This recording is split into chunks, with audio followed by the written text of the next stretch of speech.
বাংলাদেশ সম্মিলিত সনাতনী জাগরণ জোটের মুখপাত্র চিন্ময় কৃষ্ণ দাস ব্রহ্মচারীকে গ্রেফতারের প্রতিবাদে পঞ্চগড়ের বিক্ষোভ করেছে সনাতনী সম্প্রদায়ের লোকজন।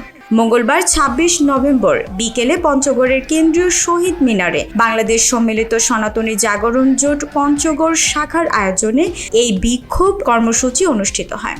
এর আগে দুপুর থেকে জেলার বিভিন্ন এলাকা থেকে কয়েক শতাধিক সনাতনী সম্প্রদায়ের লোকজন শহীদ মিনারে জমায়েত হয়।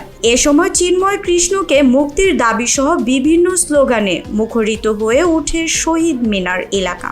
বিক্ষোভ কর্মসূচিতে বক্তব্য রাখেন বাংলাদেশ সম্মিলিত সনাতনী জাগরণ জোট পঞ্চগড়ের আহ্বায়ক ভক্তিপ্রসাদ জনার্দন মহারাজ, সনাতনী অধিকার আদায় আন্দোলন পঞ্চগড়ের সমন্বয়ক দীপু রায়, অমিত বণিক, জেলা হিন্দু বৌদ্ধ খ্রিস্টান ঐক্য পরিষদের যুগ্ম সাধারণ সম্পাদক পদ্মলোচন দে, দপ্তর সম্পাদক মধুসূদন বণিক রনিক সহ প্রমুখ।